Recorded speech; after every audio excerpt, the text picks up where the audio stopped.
Il a dit, lève-toi et sois éclairé, car ta lumière est venue. Amen.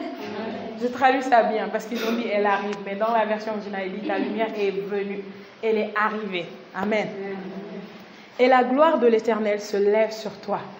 Alléluia. Amen. Voici les ténèbres couvrent la terre et l'obscurité les peuples. Mais sur toi, dis à quelqu'un, mais sur toi. Mais sur toi. L'Éternel se lève. Sur toi. Sur toi. Sa gloire apparaît. Sa gloire apparaît. Alléluia. Amen. Des nations marchent à ta lumière. Des nations marchent à ta lumière. Et des rois à la clarté de tes rayons. Et des rois à la clarté de tes rayons. Porte tes yeux alentour. Porte tes yeux alentour. Et regarde. Et regarde. Aïe, aïe, aïe. Et regarde. Amen. Comprenez bien ici, il ne parle pas des yeux physiques. Amen. Parce que tes yeux physiques ne peuvent pas voir grand-chose. Il n'y a que des murs là. Il n'y a pas grand-chose. Mais il dit, lève tes yeux. Amen. Élève ton regard, élève ta vision. Peut-être que jusqu'ici, tu penses que toute ta vie, tu vas louer une chambre. Mais aujourd'hui, tu découvres que la parole te dit, si tu es bien disposé et docile, tu mangeras le bon du pays. Est-ce que le meilleur du pays, c'est une chambre? Non. C'est les carapides? Non. C'est autre chose, c'est les paroles.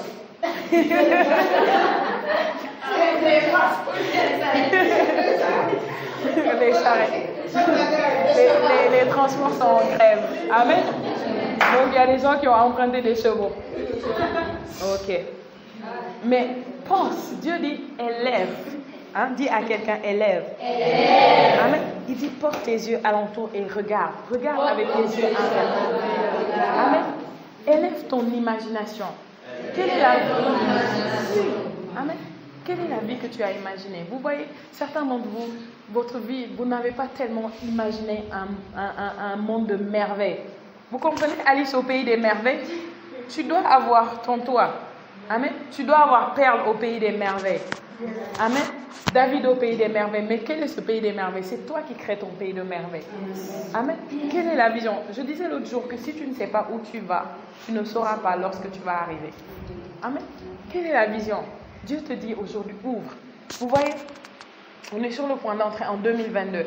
Certaines personnes qui n'ont pas la révélation sont du genre, ok, on va attendre pour voir ce que 2022 va nous apporter. Peut-être que ce sera une meilleure année.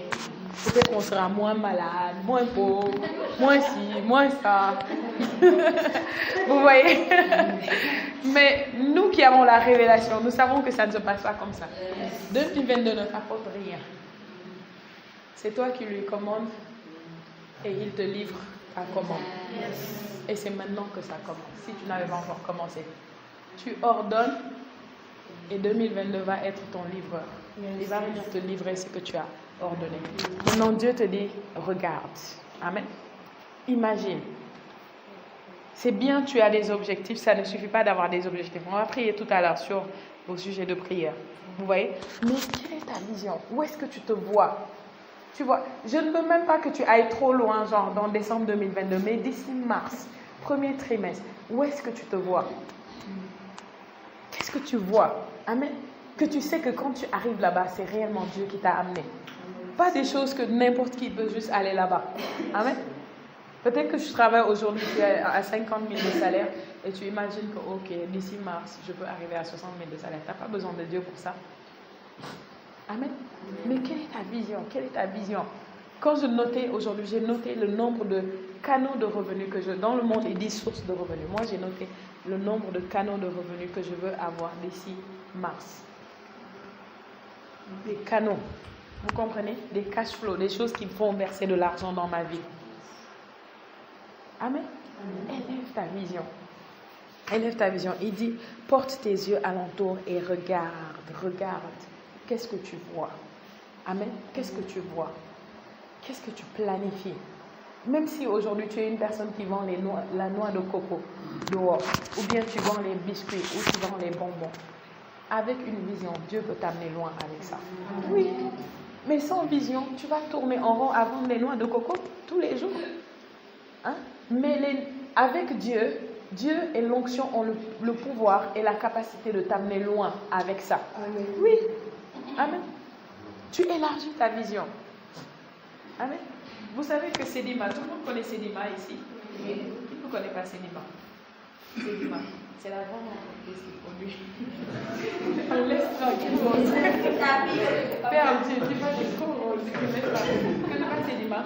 C'est la plus grande entreprise de production d'aliments pour volailles et pour, même pour les autres types de bétail. Mais ça a commencé à produire pour les volailles, pour tout ça.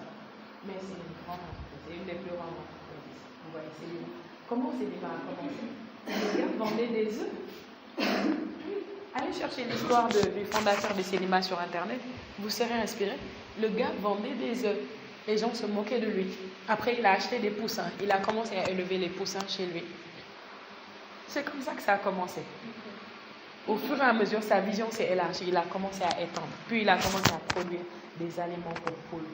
Aujourd'hui, tous ceux qui font de l'élevage de poules, de volailles et tout, c'est lui qui leur vend les poussins, les trucs comme ça. Il n'est même plus là. Ce sont ses enfants qui ont pris le relais de l'entreprise. Amen. Sédima, allez chercher, ça s'appelle Sédima, comme vous l'entendez, sur Internet. Vous voyez, jusqu'où Dieu peut vous amener si vous ouvrez votre vision, si vous élargissez votre vision. Vous voyez, j'ai une amie que son père était parti étudier en France. Et quand il est parti étudier en France, il a fini ses études et tout. Il n'y avait pas grand-chose, ça ne bougeait pas. Mais il a regardé autour de lui et juste il a eu une idée. Il s'est rappelé que dans son pays, ils sont d'un pays ici, dans le sud de l'Afrique, vous voyez, il n'y a pas des choses qu'il a vues. Par exemple, il a vu le système de gardiennage, etc. Il n'y a pas ça. Il est rentré au pays, il a créé la première entreprise de sécurité dans son pays.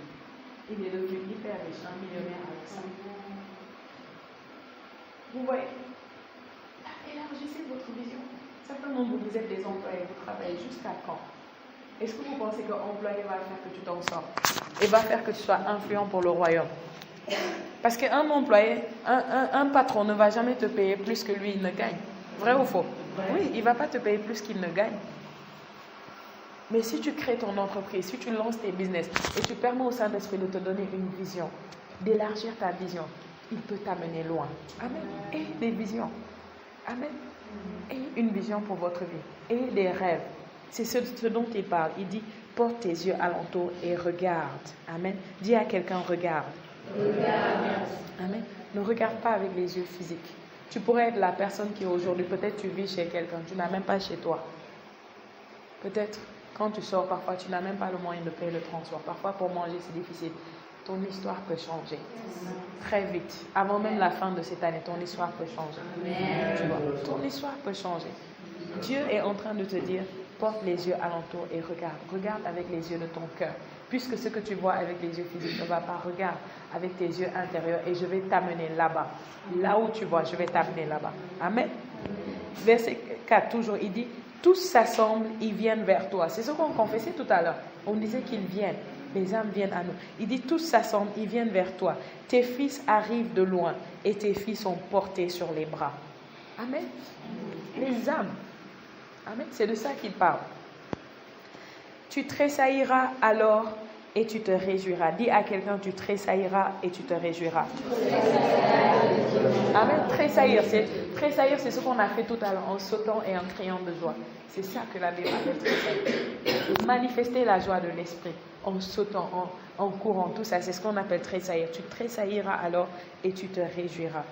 Et ton cœur bondira et se dilatera. Dis à quelqu'un ça.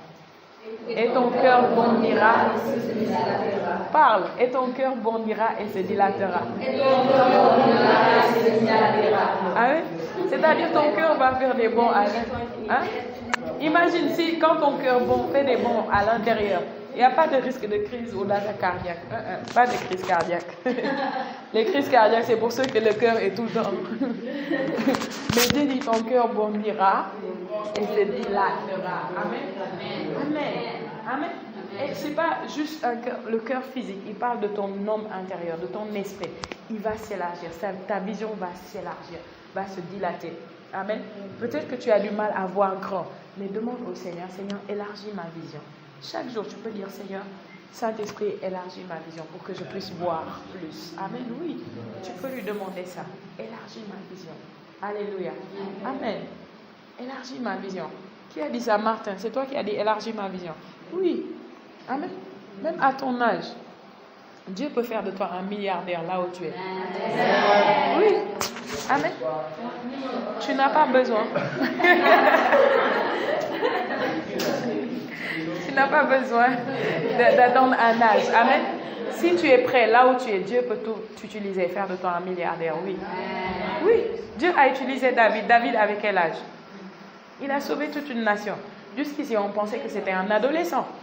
Oui, on pensait que c'était un adolescent. Mais pasteur nous a dit récemment, il y a quelques phases derrière, il a dit que selon les recherches, il s'est avéré que David avait entre 8 et 9 ans lorsqu'il a renversé Goliath. Imaginez ça. Dieu a utilisé un gamin de 8-9 ans pour sauver toute une nation. Qu'est-ce qu'il ne peut pas faire avec Martin? Amen. Continue à lui dire ça chaque jour. Tu dis, Seigneur, élargis ma vision. Amen. Parce qu'il a dit, ton cœur se bourdira et se dilatera. Amen. Amen. Ok, continue à parler. Quand les richesses de la mer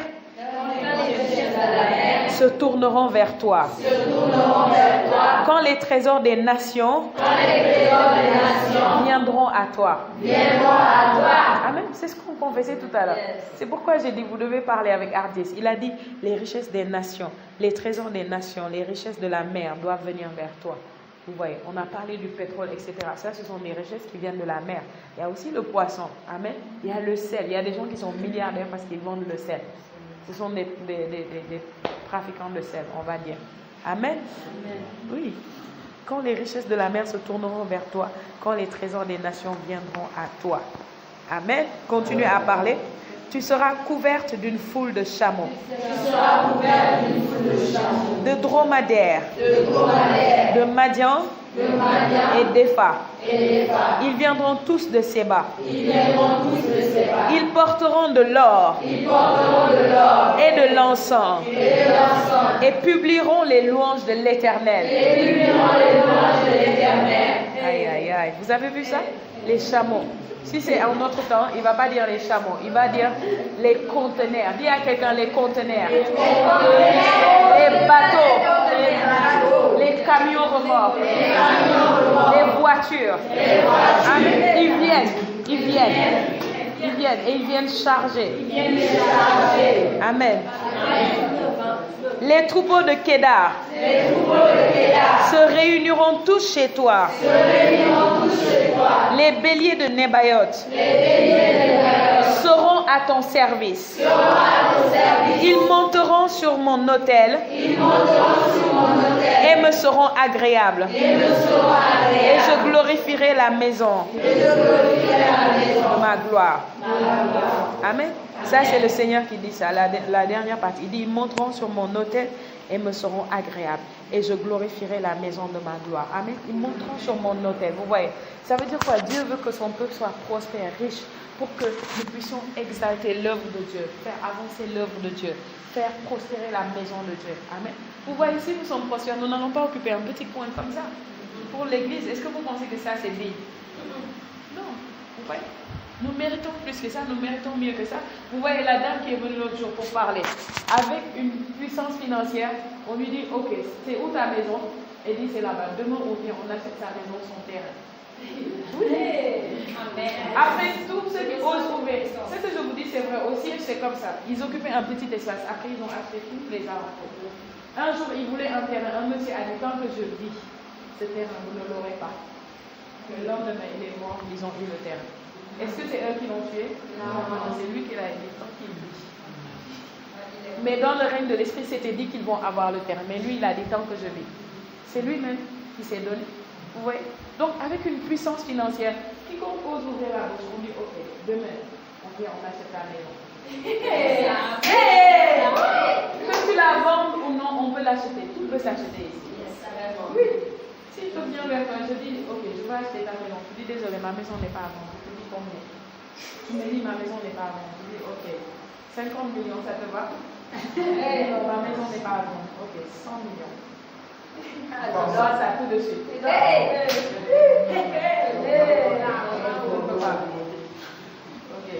150 millions, tout ce que tu veux. 200 millions. Je dis, ok, chèque. Je t'aide à déménager mon terrain. Amen. Qu'est-ce que vous pensez de ça? Est-ce que vous n'aimeriez pas être comme ça? Je suis en train de vous aider à élargir votre vision. Amen. Comme ça, vous pouvez être puissant et influent pour le royaume. Amen. Parce qu'il nous faut manifester la puissance, mais il faut qu'on soit prospère pour que le royaume puisse dominer dans une nation. Amen. Oui, il le faut. Il le faut. Amen. Mais tout commence par le fait de nous d'ouvrir notre cœur. Parfois, on a des musulmans qui viennent à Christ, mais on les persécute chez eux. Vous voyez? Et si on les persécute, qu'est-ce que c'est pour nous de dire, ok, prends ça, tu as une maison là, viens habiter ici. Chaque jour, tu pourras venir prier, adorer Dieu. Qu'est-ce que ça coûte que si l'un d'entre vous est un chef d'entreprise, il dit, ok, on te persécute dans ton lieu de travail parce que tu es devenu chrétien, ok, viens travailler dans mon entreprise. Tu viens travailler là-bas.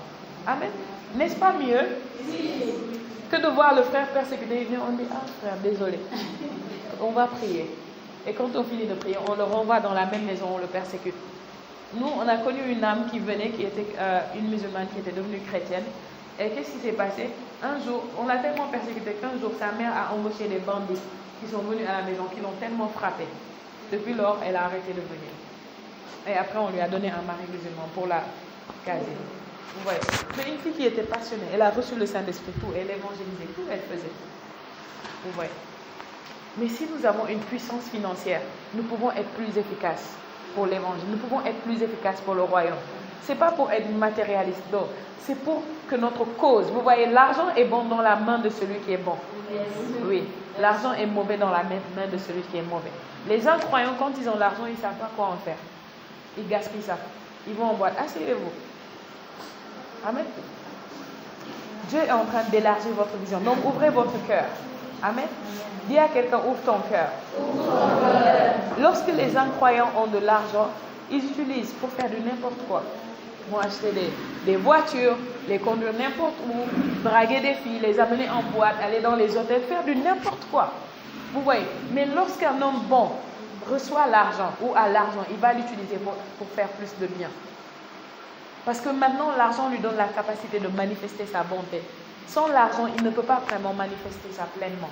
Amen. Oui. Amen. Donc, arrêtons, changeons cette mentalité qui nous fait croire que oui, c'est bon d'être pauvre, un chrétien doit être pauvre. C'était un mensonge du diable, ça ne vient pas de Dieu. Allez lire toute la Bible, depuis Abraham jusqu'à... Ils n'étaient pas pauvres. Même Jésus n'était pas pauvre.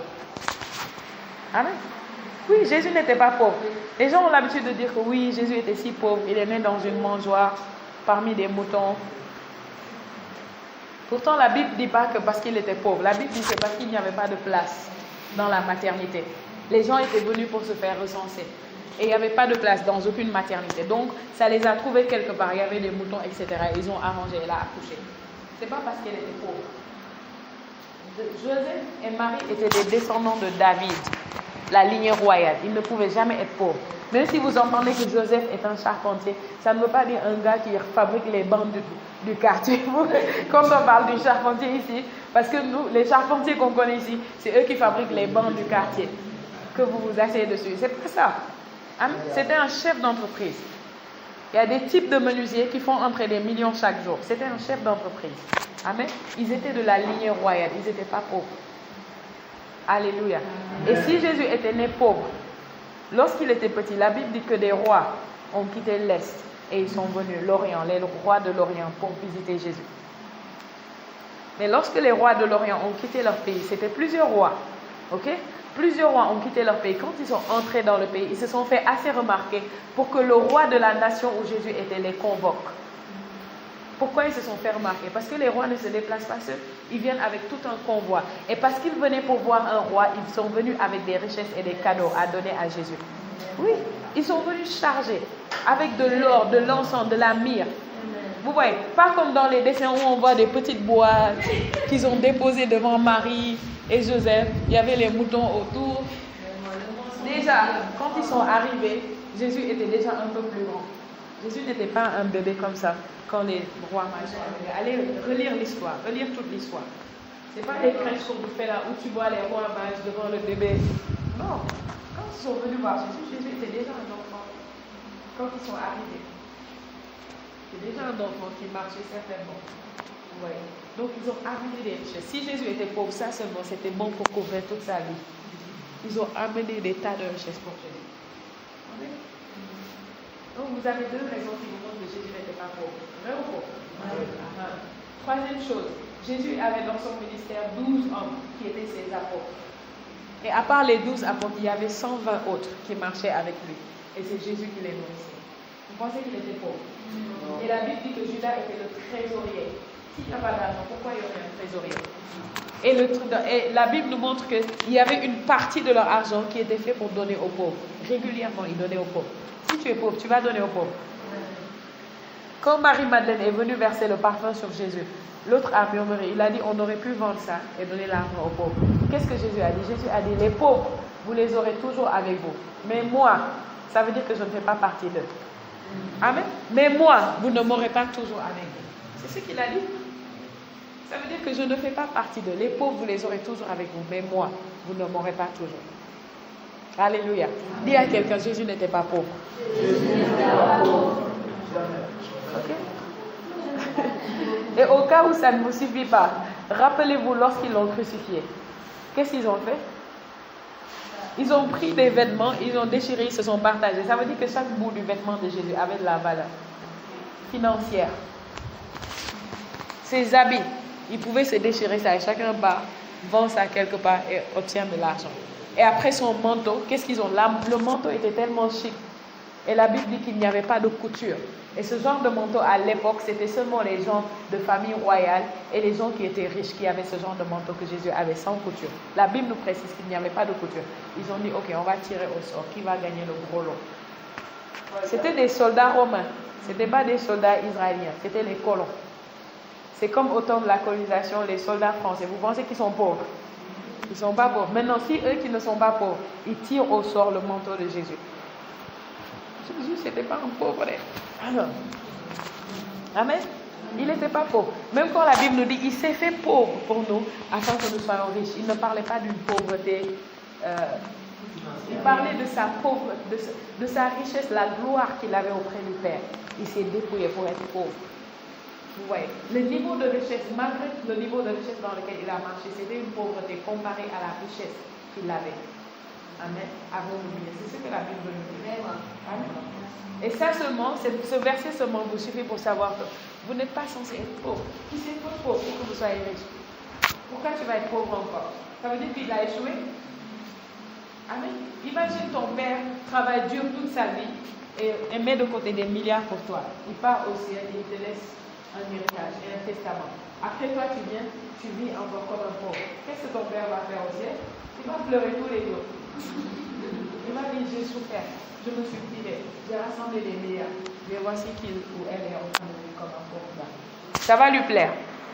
Vous qui êtes là, ça va vous plaire. Si votre enfant, vous travaillez dur, même vous là, vous ne souhaitez pas que si vous avez un enfant, bien certains vous avez déjà des enfants, vous ne souhaitez pas qu'ils vont vivre ce que vous avez vécu. Vrai ou faux? Oui, ça seulement, ça suffit pour dire non à la pauvreté.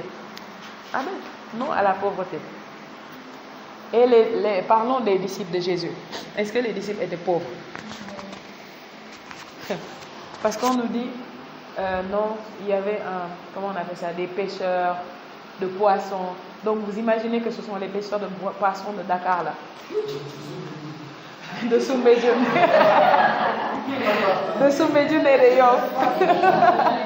Les amateurs de poissons connaissent. Et les pêcheurs de Soumbédioune et de Yoff qui pêchent avec la... Même eux là, ils ne sont pas pauvres. Hein? La canne. Il attrape un petit poisson. Non. Amen. Ça, c'était des gens qui avaient des entreprises de pêche. Dis avec moi, entreprises de pêche. La Bible nous montre qu'ils avaient des entreprises de pêche. Donc, ils pêchaient avec des bateaux, pas avec... Merci.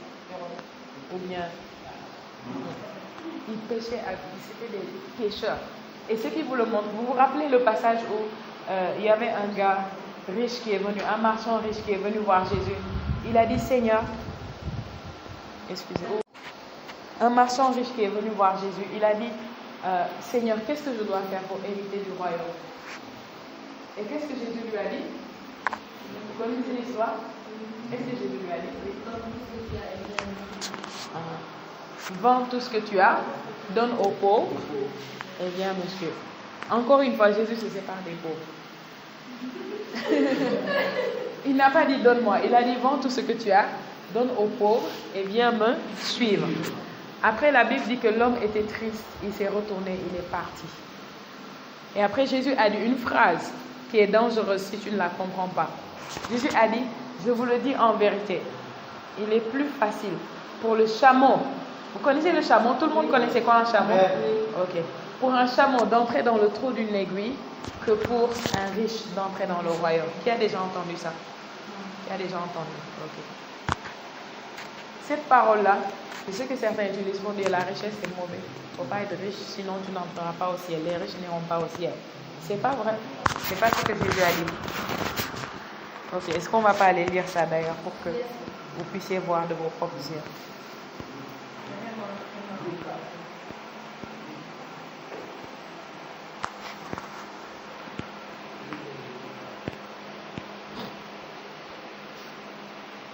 On va aller dans Matthieu.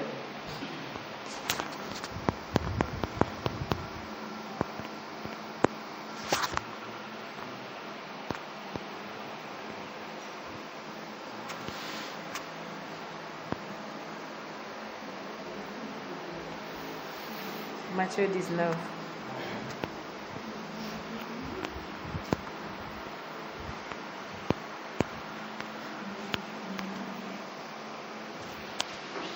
Vous y êtes?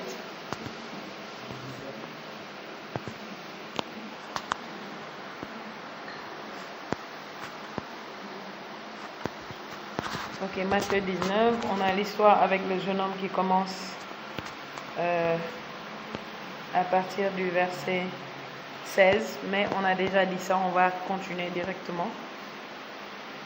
Au verset 23, Jésus dit à ses disciples, je vous le dis en vérité, un riche entrera difficilement dans le royaume des cieux. Je vous le dis encore, il est plus facile à un chameau de passer par le trou d'une aiguille qu'à un riche d'entrer dans le royaume de Dieu. Amen. Verset 25. Les disciples ayant entendu cela furent très étonnés et dirent, qui peut donc être sauvé? Amen. Ok. Il y a plusieurs choses qu'on voit ici dans l'histoire.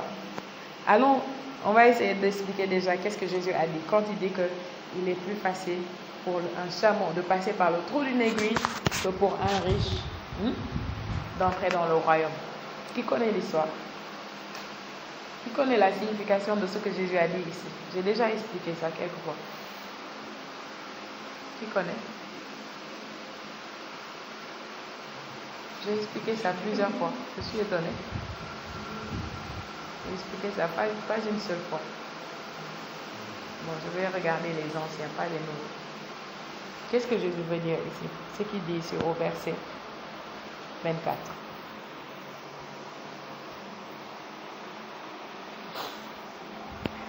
Ok. Je vais expliquer. Certains vont dire Ok. Au temps de Jésus, les villes étaient, par exemple, si on dit Dakar, vous voyez, Dakar va être entouré d'une muraille et il y a une entrée. Il y a une seule entrée pour entrer dans la ville de Dakar. D'accord? À l'époque, c'était comme ça, les villes. C'était un peu, il y a des quartiers qui sont comme ça ici, il n'y en a pas beaucoup. Mais si vous allez par exemple au Nigeria, la plupart des quartiers sont comme ça. Chaque quartier perle.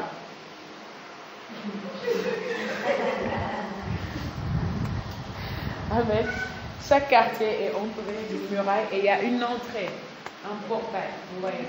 Et vous avez vu ça dans les films de Jésus, n'est-ce pas? Ok. Jérusalem, par exemple, a une entrée. Maintenant, il y a un grand portail par lequel tout le monde entre. Mais il y a une heure où on ferme les portes de la ville. Et souvent, les marchands, ce sont les commerçants, ils marchent avec les dromadaires, les chameaux et tout. Et quand ils arrivent parfois, ils arrivent tard. À l'heure où ils arrivent, on a déjà fermé le portail principal. Donc, c'est un petit portail qui est à côté du grand portail qu'on ouvre pour qu'eux, ils puissent entrer. Mais c'est tout petit.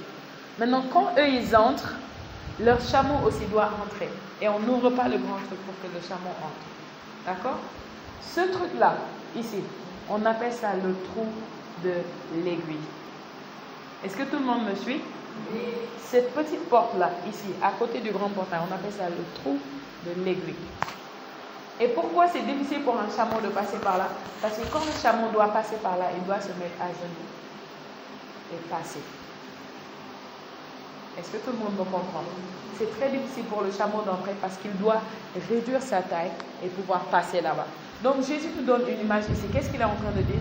Il est en train de dire que pour qu'un riche puisse entrer dans le royaume, il doit être humble. Est-ce que tout le monde m'entend? Il dit que c'est plus difficile pour lui que pour un chameau. Et pourquoi il parle d'humilité ici? Il parle de la pauvreté du cœur. Vous voyez, il y a un autre verset dans Matthieu 5 qui fait que les gens pensent que la pauvreté c'est bon. Parce que Jésus dit, heureux les pauvres, car ils verront le royaume. Amen. Mais le mot là-bas, il a dit heureux les pauvres de cœur. C'est quoi un pauvre de cœur? C'est pas un pauvre. C'est-à-dire, je peux avoir une montre qui vaut 10 000 $. Ok? Vous connaissez 10 000 $? Ok. 10 000 $, ça fait à peu près entre 8 et 9 millions. J'ai une montre qui vaut 10 000 $. Et je viens ici et tout d'un coup, le Seigneur me dit, prends la montre et donne à la sœur Ursule. J'enlève tout simplement. Je dis, sœur Ursule, le Seigneur m'a dit de te donner. C'était facile pour moi. Amen. C'était facile pour moi. Pourquoi? Parce que je suis pauvre de cœur. J'ai un détachement par rapport aux richesses que j'ai. Par contre, l'autre, il n'était pas pauvre de cœur. Jésus lui a dit, prends tout ce que tu as, vends. Et il est parti. Est-ce que c'est ces richesses que Jésus voulait? Non. Dieu voulait son cœur. Jésus lui a dit, il a dit, je veux entrer. Jésus lui a dit, si tu veux entrer dans le royaume, fais tous les commandements. Il a dit, depuis l'enfance, je suis tous les commandements. Il a dit, il te manque une chose. Qu'est-ce qui était cette chose qui manque? Son cœur n'était pas encore avec Dieu. Il obéissait à Dieu, mais son cœur n'était pas à Dieu. Et Dieu voulait son cœur. Jésus n'a pas demandé à tout le monde de faire ça. Pourquoi Jésus lui a spécifiquement demandé de faire ça? Parce que son cœur n'était pas avec Dieu. Quand Dieu a appelé Abraham, Abraham était déjà riche. Mais Dieu n'a jamais dit à Abraham, Abraham, vends tout ce que tu as et viens.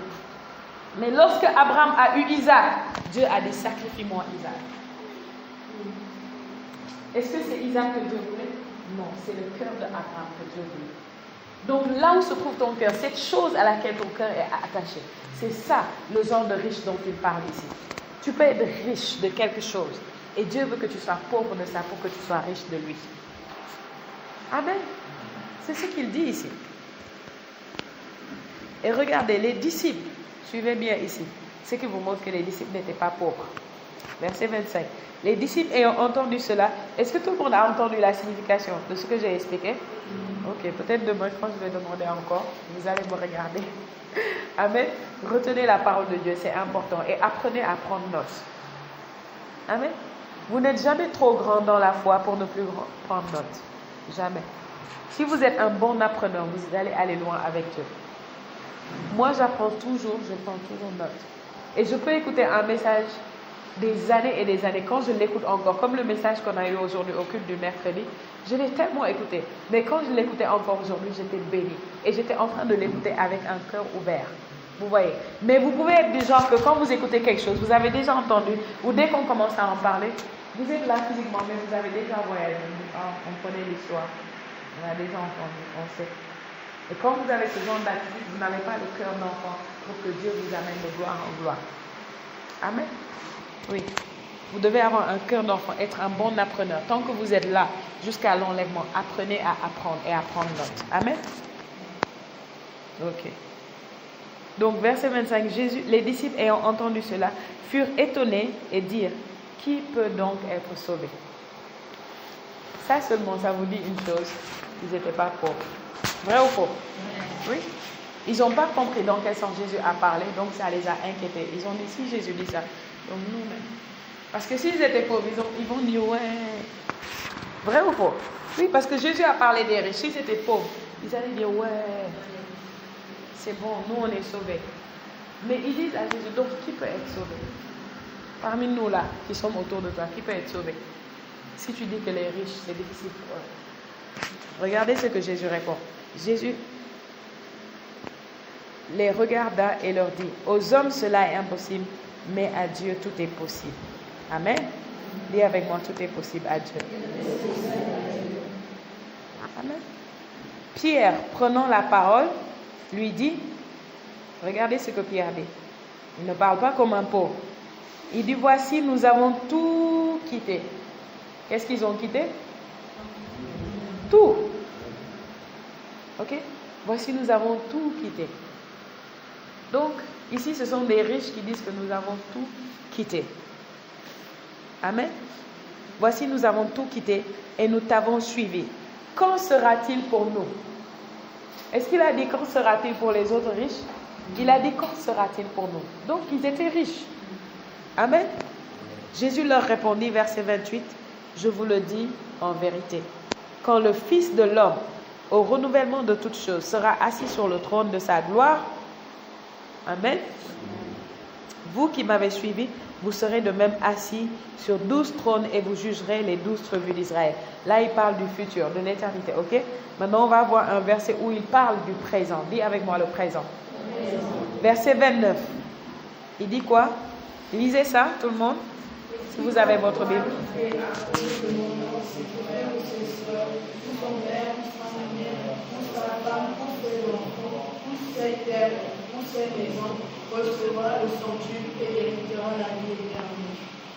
Ok, certains d'entre vous, vous n'avez pas de Bible. Pourquoi? Marcel, pourquoi tu n'as pas de Bible? Ursule, pourquoi tu n'as pas de Bible? Sœur Awa, pourquoi tu n'as pas de Bible? C'est là-bas. Ouvre. Quand on dit ouvrez, ouvrez et regardez. Amen. Ouvrez et lisez, c'est important. Sinon, vous allez grandir comment? Vous allez retenir la parole comment? Oui. Oui. Va te débarbouiller, père. Ça va t'aider. Amen. Est-ce que vous avez vu ça? Nous sommes à Matthieu 19, verset 28.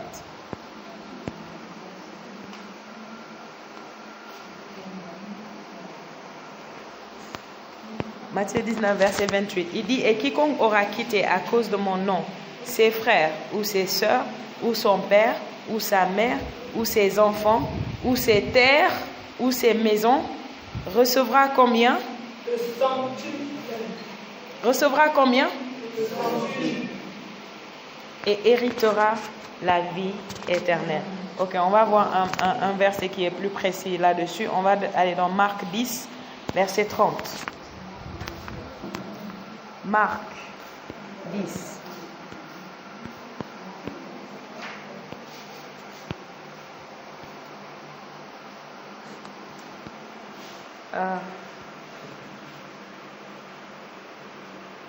Je vais commencer au verset 28. Pierre se mit à lui dire, voici, nous avons tout quitté et nous t'avons suivi. C'est la même histoire. Verset 29. Jésus répondit, je vous le dis en vérité, il n'est personne, dis avec moi, il n'est personne qui, ayant quitté à cause de moi et à cause de la bonne nouvelle sa maison, ses frères, ses sœurs, ou sa mère, ou son père, ou ses enfants, ou ses terres, ne reçoivent au centuple. Quand? Revenez sur ça. Ne reçoivent au centuple quand? Présentement dans ce siècle. Ok, arrêtez-vous. Présentement dans ce siècle-ci. Est-ce qu'il a dit quand ils seront morts? Oui, parce que certains pensent que oui, on peut être pauvre ici. Quand on sera mort, on va être riche. Si je vous vois dormir, je vais vous faire lever. Vous allez prier en langue jusqu'à 6 heures du matin. Si vous sentez que vous avez sommeil, allez juste vous débarbouiller. Sinon, je vous fais lever, on prie en langue jusqu'à 6 heures du matin. Si vous préférez ça à la parole. Je vous avertis. La douche est là-bas, l'eau est là-bas, c'est gratuit. Amen.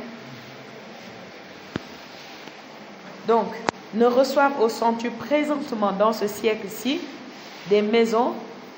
Amen. Est-ce qu'il a dit des maisons? Est-ce qu'il a dit des chambres? Non. Des appartements? Non. Il a dit quoi? Des maisons. Des maisons. Donc Jésus te dit que tu peux avoir 100 maisons. Ça ne me dérange pas. Amen. Oui. Il a dit tu recevras au centuple quoi? Dans ce siècle. Présentement, dans ce siècle-ci, dans cette vie, pendant que tu es là vivant sur la terre. Amen. Des maisons, des frères, des sœurs, des mères, des enfants, des terres. Amen. Je n'ai pas besoin de m'apesantir sur frères et sœurs parce que tout le monde, nous, on le sait. Là, par exemple, j'ai beaucoup de frères et sœurs. Amen. Vous êtes nombreux ici. Ça, on l'a déjà expérimenté. On n'a pas de mal à le croire. Donc, on va s'apesantir sur ce que les gens ont du mal à croire.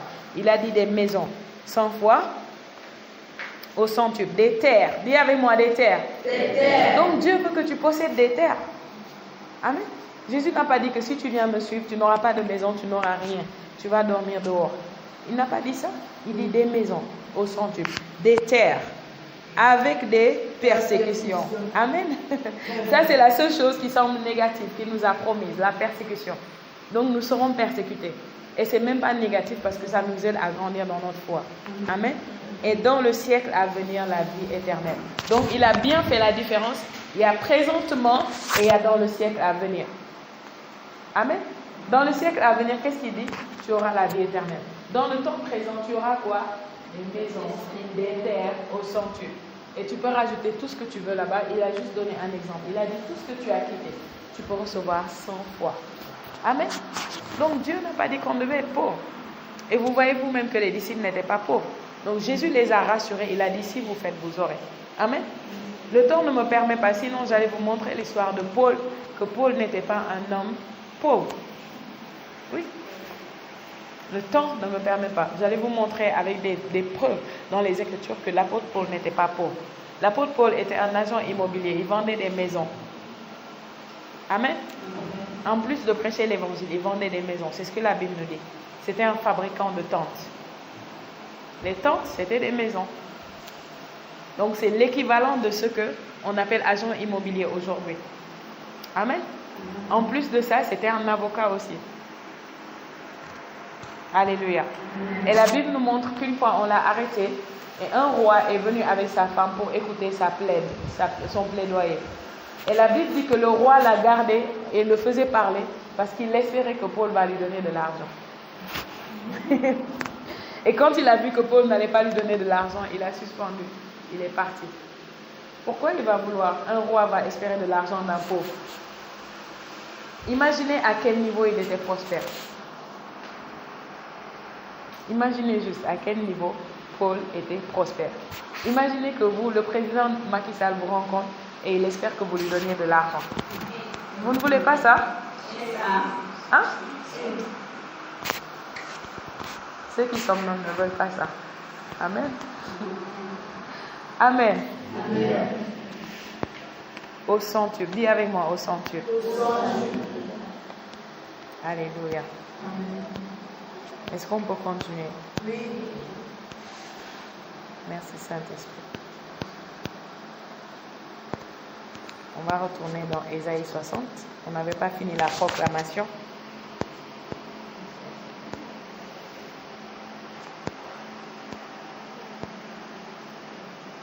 Ok, on était au verset 7, où il a dit « Ils monteront sur mon autel et me seront agréables, et je glorifierai la maison de ma gloire. »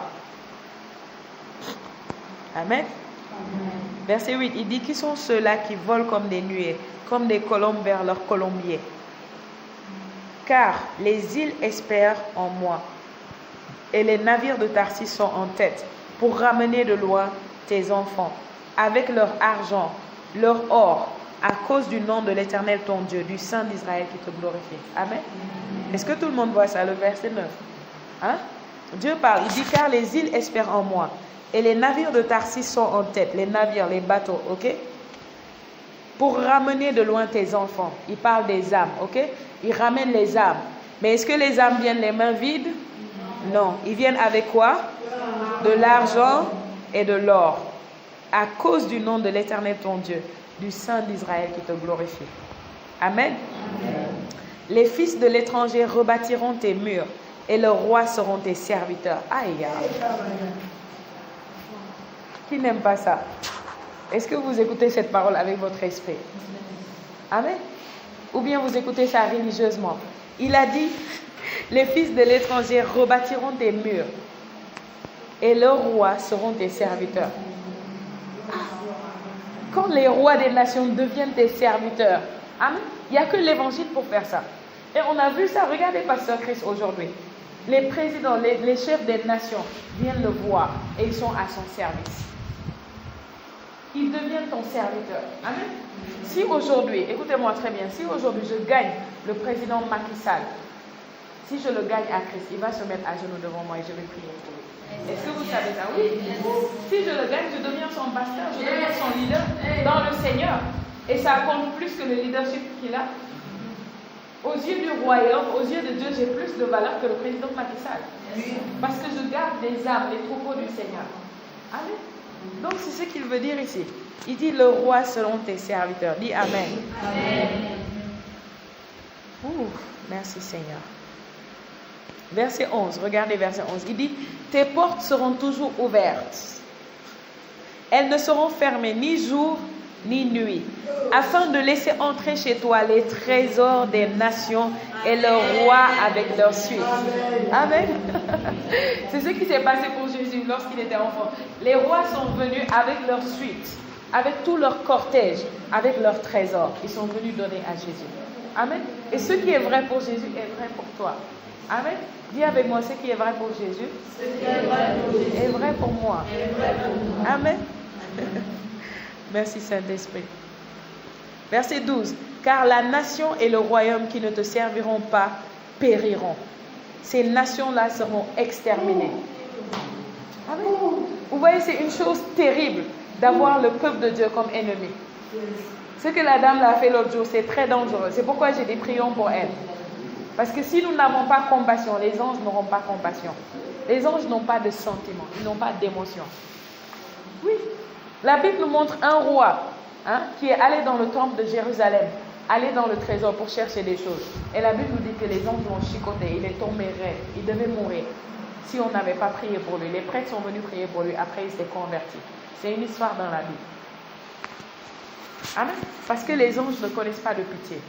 Ils n'ont pas de sentiments. Ils ne sont là que pour obéir aux ordres du Seigneur et à la parole de Dieu. Il dit car la nation et le royaume qui ne te serviront pas périront. Ces nations-là seront exterminées. Amen. Oui. C'est pourquoi tu n'as pas à t'inquiéter de détester tes ennemis ou de prier contre eux.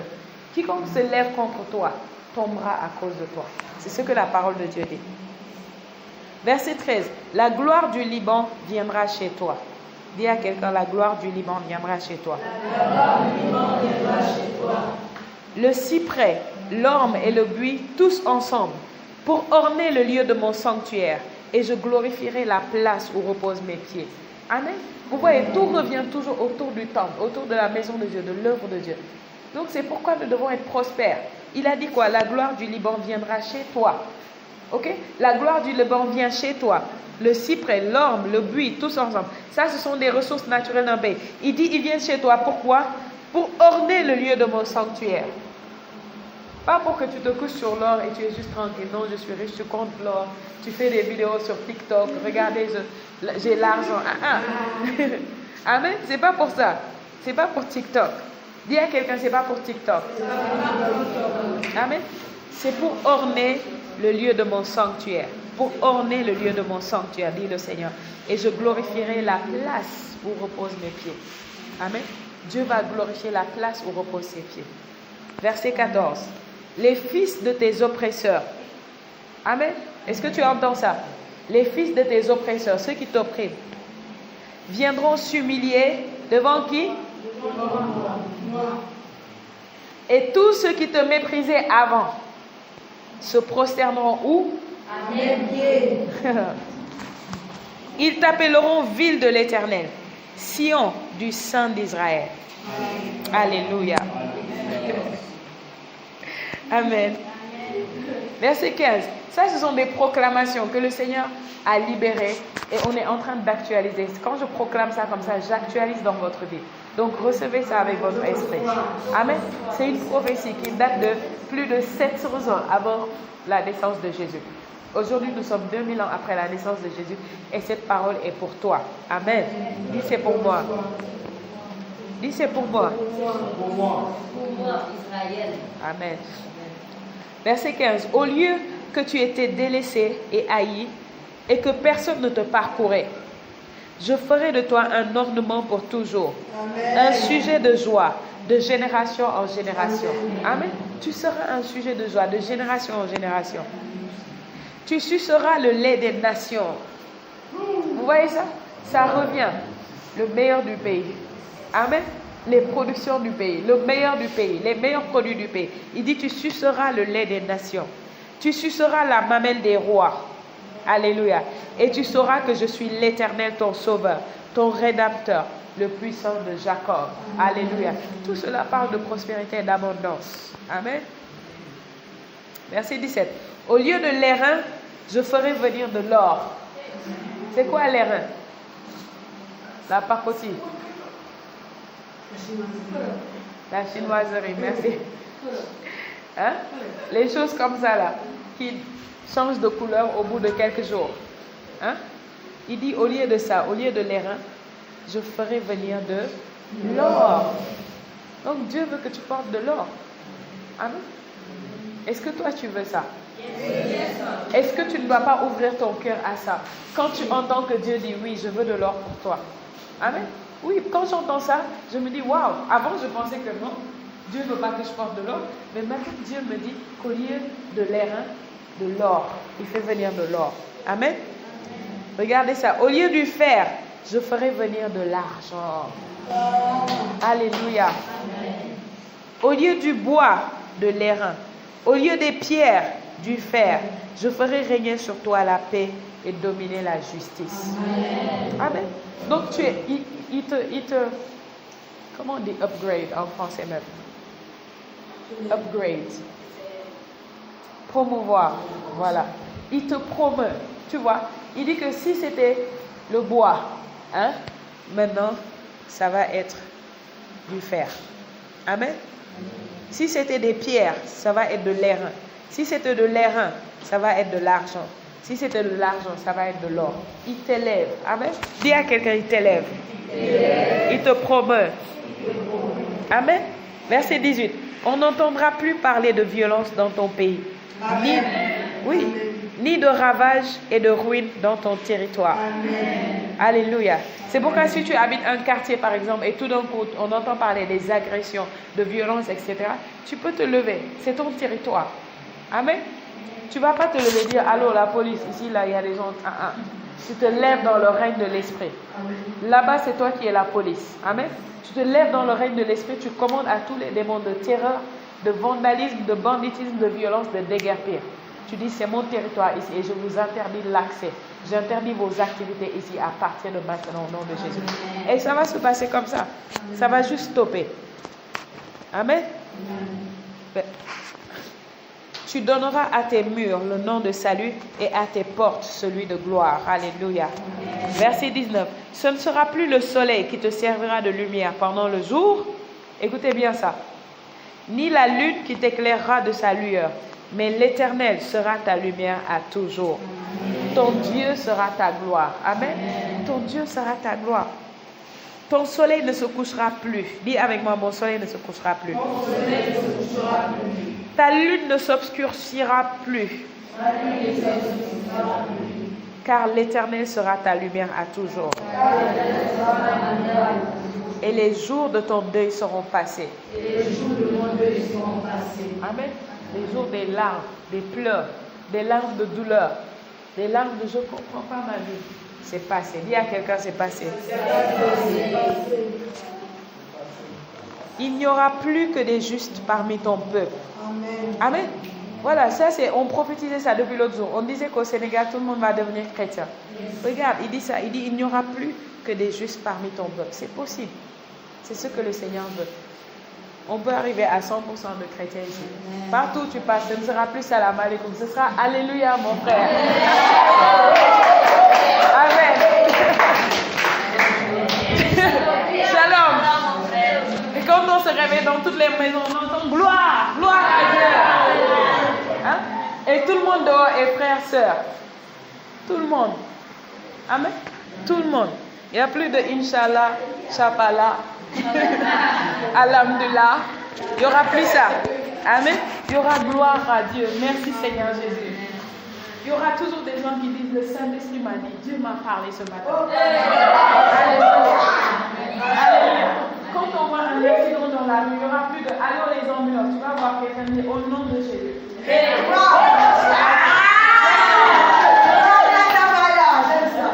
Alléluia.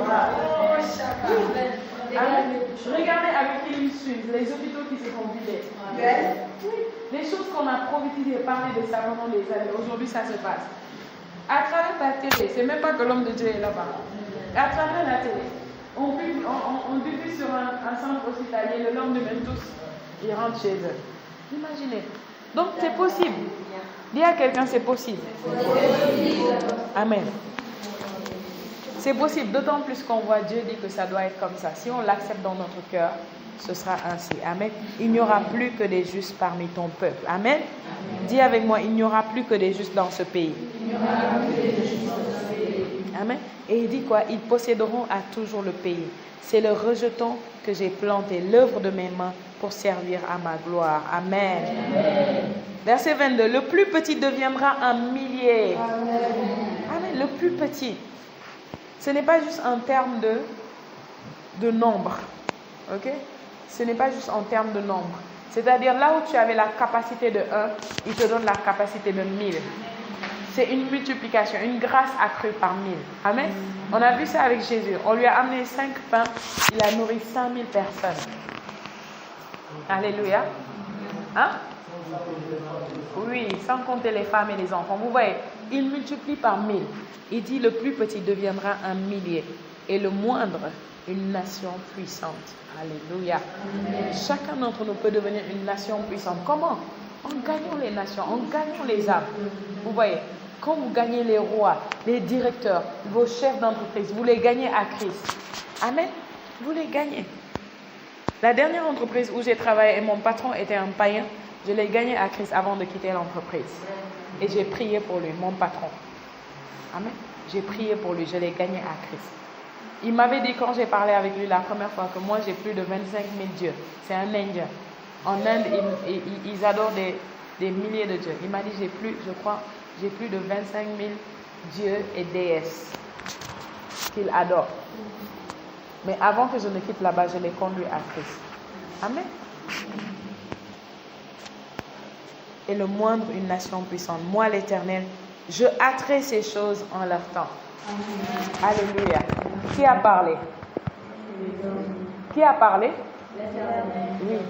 L'Éternel dit, moi l'Éternel, je hâterai. Ça veut dire, je vais précipiter ces choses. Alléluia. C'est le temps plus que jamais. Vrai ou faux? C'est le temps plus que jamais. Il dit, je vais précipiter ça. Ça veut dire que ce qui devait prendre des années, il peut le faire en quelques mois. Ce qui devait prendre des mois, en quelques jours, il le fait pour toi. Oui. Parce qu'il a dit, moi l'Éternel, je hâterai ces choses. Amen. Donc dis à quelqu'un, ouvre ton cœur. Ouvre ton cœur. Permets à ta vision de s'élargir. Amen. Permets à Dieu d'illuminer les yeux de ton cœur. Permets à Dieu de mettre ses rêves en toi. Amen.